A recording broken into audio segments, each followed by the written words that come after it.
1, 2, 3, Beautiful. 4, 5, 6, 7, 8. That is the mellifluous tones of Sir Kenneth Branagh. Do you know how many people have... I'm not kidding. Do you know? Are you looking in the mirror? Do you know how many people I have had to? I've never even seen your new movie. I've never seen any of your movies.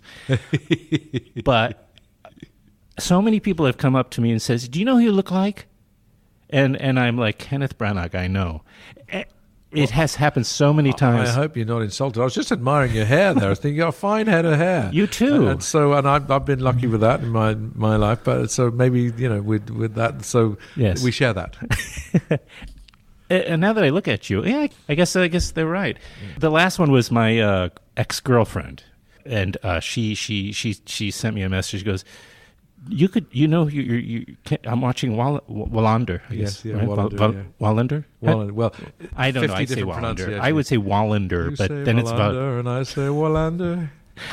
Let's call that off. But anyway, yeah. So, and then I said, okay, let me. I've been watching seriously since your first probably feature film here, Dead Again. But I turned it on, and then of course I got sucked into it, that show. Oh, okay. And before we talk about this new role, which is you played the bard in All Is True, which makes so much sense given your career.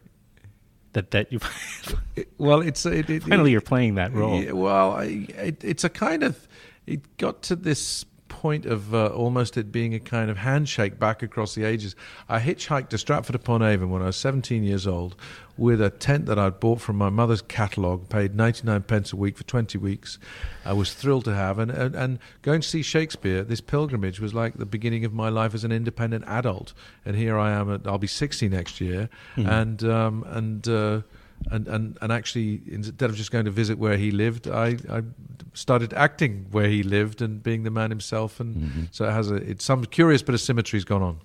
Okay, but you're the what is the title? Your title with the Royal Academy of Dramatic Arts, right? I am the president of the Royal Academy of Dramatic Art. Yeah, correct. And you have up to date between theater and films. How many productions would you say that of Shakespeare would you say that you have launched? I'm told it's about 25.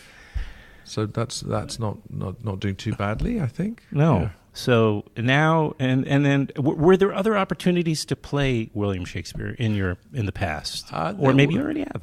No, I haven't before. But actually, no, I did on a few skits on TV shows,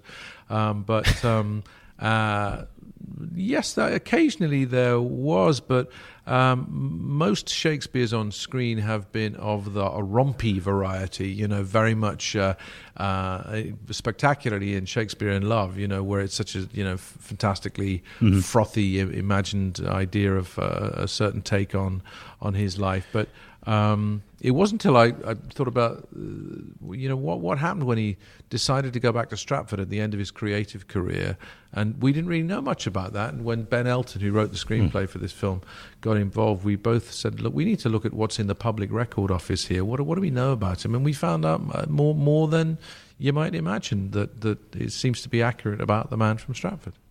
I'm in my mid-50s, and I thought I had known pretty much everything there was to know about his life. Yet I had to go back and look after all of a sudden, wait a minute, he had a son that died very young, was of one of twins, and were in the other surviving twin. How much of the story, that's Hamnet, who died of, we'll say, the plague, for the sake of the film and telling the story, and how much of that part of it, his death, and how much of the rest of the family dynamics, which the film explores, it's lovely, is from the record that you just mentioned? Well, and how much did you fill in? Based on fact, but then it expanded into fiction via the plays themselves. Okay. The last 3 or 4 plays of Shakespeare's were obsessed with father-daughter relationships. Yes, yeah, very much. And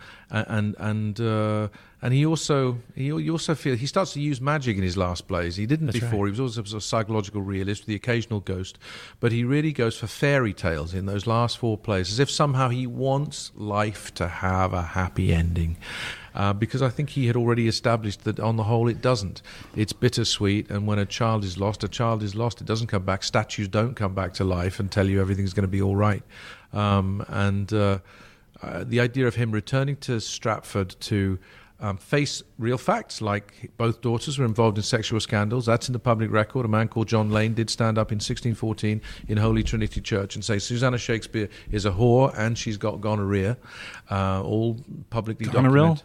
Gonorrhea. Oh, well, that's entirely different. Yes, exactly. But that may have been an inspiration for another play. And also, the younger daughter also involved in a sexual scandal, which ended up in public in the church in its resolution. He did go searching for a coat of arms so that he could be called gentleman. He paid £20 for it, about $5,000 today. And those are the kinds of things that helped us fill in what would have been the sort of disturbance in him as he tries to come to terms with not exactly creating a fairy tale in his own life, but trying to come to peace with the impact of the loss of that kid on the rest of his family, a family who could not write or read, and there they were involved with the most famous writer of the age. There were many things to settle, and so it became quite a fertile ground for drama.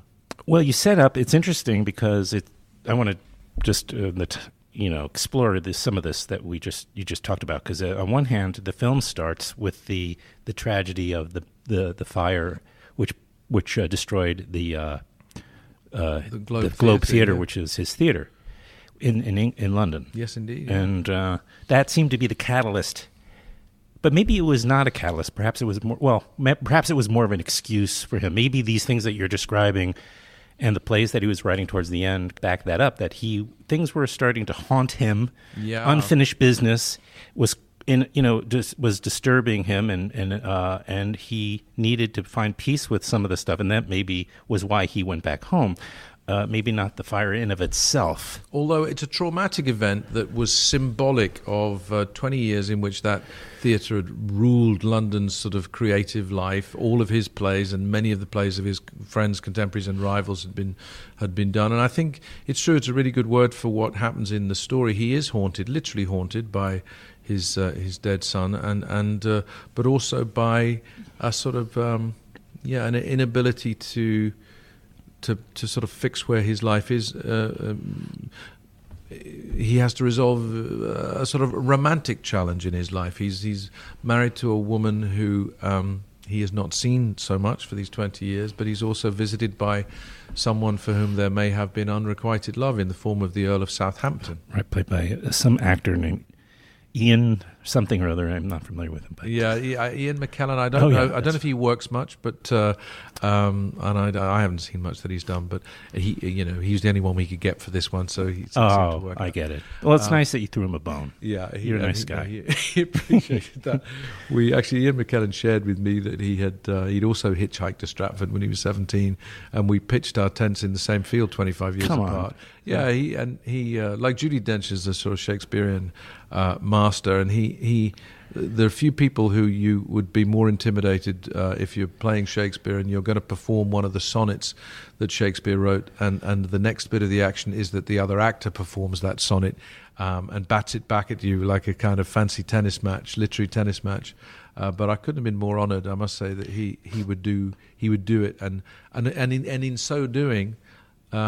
Let this would-be lover down gently. If Shakespeare was suffering from unrequited love, Southampton manages to say in the very different saying of that same sonnet, I love you and your work, but not in that way. Mm-hmm. And it becomes a very sort of poignant moment. And in terms of a professional experience to do that scene with him in this film, I'd never worked with Ian McKellen before, was really an enormous excitement and a privilege. I don't think I've prepared so much for a scene in many a long year. I did not want to let him down. So there's this exploring this relationship with the Earl of Southampton, and there was the relationships with the daughters. And it's interesting. I mentioned Wallander at the beginning, and I was reminded of some wonderful scenes that you had with David Warner, the actor David Warner, also were great Shakespearean actor. Yes, and your character in that just so happens to be also dealing with similar themes, which makes the movie, in terms of his relationship with his daughter, the detective, the cop that you play, and his father, and the psychological family drama that plays out through that series. And this likewise also explores some of those similar themes. I mean, it is just a psychological family drama in the end. This so we can relate to Shakespeare. Yes, to and Bill Shakespeare. For me, this is the central connective thread in his work. He makes us laugh, makes us cry. He has this great body of work, and he's come up with many purple patches. So there are many greatest hits, as it were. But regularly, what surprises me is the way in which his understanding of basic human dynamics, particularly in families, are common to so many of us. And in All Is True, much of the tension and the conflict is born out of not only the sort of immediate fact of what happens in any particular scene, but is usually scratching at the surface of something that goes much deeper. And we all know in our own lives, that there can be, the argument at the kitchen table about the spilt tea or coffee or whatever is rarely about that very thing. Sure. It's usually about the spilt coffee from 15 years ago when you didn't say sorry or understand. And that can go nuclear very, very quickly, to everyone's surprise. And of course, human beings, even in the most modest circumstances, I don't know an ordinary human being. They're all extraordinary and all capable of passion and fire that really astonish one. So Shakespeare knew that, plugged into it, and held the mirror up to let us see it so regularly. So why should that not exist in his own family? The film, you said, is called All Is True, which was the original name for which play was it? Henry VIII. The play that was premiered on June 29th, 1613, and at the end of Act 1, Scene 4 in All Is True, or The Life of Henry VIII, a play partly about the pageantry of that time. A cannon was fired, and shot from that same cannon erroneously landed on the thatched roof of the Globe, where it caught fire.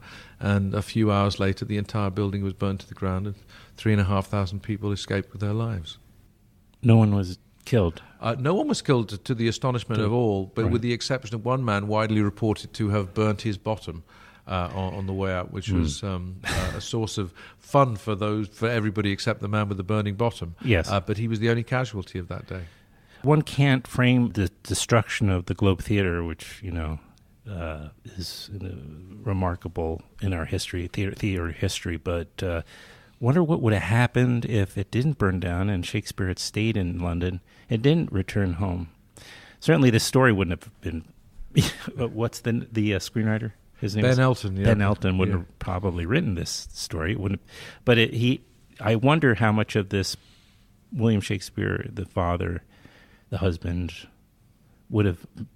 if he would have had the opportunity to live out the last years in Stratford. I have the sense, it's a good question, but I have the sense that what you talked about earlier, the idea of a man haunted by,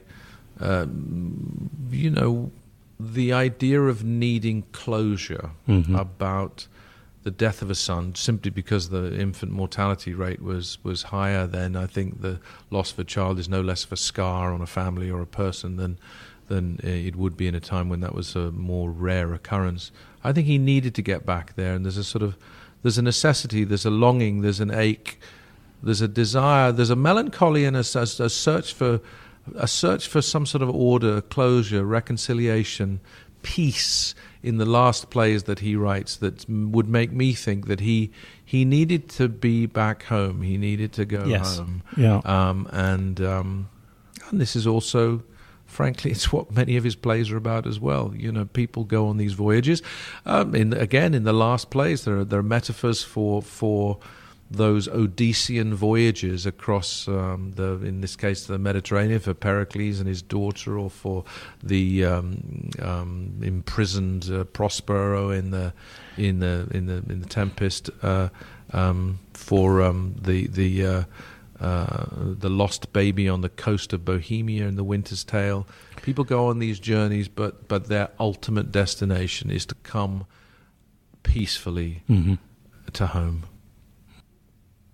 What a great way to wind it down, but I still have 5 minutes, so screw that. I want to talk to you. I'm so grateful to the publicists who brought the film to my attention as well, because I wonder if I would have seen it otherwise, because I first thought, oh, this is going to be, this another attempt to bring an historical figure or a culturally historical figure to, some sort of modern way. And actually, you didn't at all, it seems, I have to say. And I really felt you went deep with this film. I mean, well, first of all, the character definitely goes deeper and deeper. And like you mentioned, Odysseus and also Dante, Inferno, like kind of going through the seven circles of hell. Circles of hell in a way, and until he gets finally to, well, maybe it's a bad analogy because he actually finds peace at the end, but he has to go deeper and deeper. It's through suffering. It's through trials. There is a lot of suffering. It's through trials and tribulations, but it's not excuse me. Mm-hmm. It's not an experience unknown to people. We change is the most difficult thing for most human beings to deal with. We often resist it. It's hard to embrace it. We mostly have to endure it. And he does so, and in that sense, I think he's immensely brave. He offers a simple example of ordinary human courage, which is, as someone once explained to me about the definition of what makes a good marriage or how is it sustained, and the answer was, you've got to stay in the room. Well, Shakespeare stays in the room. He stays in the room, and he toughs it out when people confront him with some very painful truths. You weren't here. You weren't here. We needed you. You weren't here. Right. And it doesn't matter what you say now, what you do now, because that ain't ever going away. That's a fact. And you can't unring that bell or whatever the expression is. And I think that is what's so powerful about the last plays of Shakespeare, and we try to bring it into this film, is just that implacable, irrevocable loss when things of such sort of catastrophic, personal, and painful moment happen in a life, and they cannot be changed. All that can be changed is your attitude to that thing, but that ain't an easy shift. And in this case, it needs a whole family to sort of, in an ad hoc way, stage a kind of intervention that allows Shakespeare to see his life in a different way. Yeah, those moments do seem almost like an intervention, and he toughs it out. The characters. He does tough it out. Yeah. Again, the name of the film is All Is True. It's directed and stars Sir Kenneth Branagh. And it opens in New York and L.A. on Friday, the 10th of May. It had a brief run, I know, in Los Angeles for consideration, all that stuff. But it's going to be finally more broadly available. And I have a feeling it's going to go national. Yes, over the coming weeks. The plan is definitely to roll it out there. If the good people of this country are interested to see it, we'll be bringing it to them. Now, I have a favor. Okay, this is the name of this podcast I do, which I talk to many creative people in the film world like yourself, and just spoke to Mike Lee a few weeks ago, and I also talked to a lot of emerging, unknown people, but I, kind of mix it. Anyway, but when I get someone like yourself in the room, who I've been watching for years, I ask them if they would say something along the lines of, you're listening to blah, blah. Do you mind doing No, I don't mind doing that. Are you sure? Yes, okay. I don't. So the name is Filmwax Radio. Filmwax Radio. Filmwax Radio. So. Yeah. So you just say anything you want. Okay. I don't. So you are listening to the extraordinary sounds, density, and brilliance of Filmwax Radio. You have to say a name, though. That's the problem. Nobody's going to know it was you. That would be a nice mystery tease. Sorry. That was so... I'm sorry. No worries. Hello, my name's Kenneth Branagh, and you are listening to the extraordinary Filmwax Radio. I think you should say... This is Sir Kenneth Branagh. No, I'm not going to say Sir that. Kenneth Branagh. And you're a fan of what team? What's your team? It's Tottenham. Still. Tottenham Hotspur, of course. There's only one team for a lifetime. Right. Thank you so much for that, for everything. It was great to meet you and to talk to you. And I'm going to encourage everybody to go out and see All Is True. Thank you very much. Thank you. Thank you. That was great. Thank you. Because I know the publicist said no, right, to a photo, and it's not even for public consumption. Yeah, sure. Are you sure? Because I want to show it to this lady who. Yeah. She's saying you have to. I said, and I told her she's gonna. You're gonna be very surprised by my next guest. She asked me who it was, and I said, just wait and see. What are you going to surprise her? Who is it you're surprising? Oh, this is my like a girlfriend. Oh. She constantly told me. Like a girlfriend. I won't tell her you described her that way. Like a girlfriend. Okay. There we go. Thank you. You're Thank welcome. you. Okay. Thanks again. Okay, I my appreciate pleasure. it. I'm going to use this whole Of course.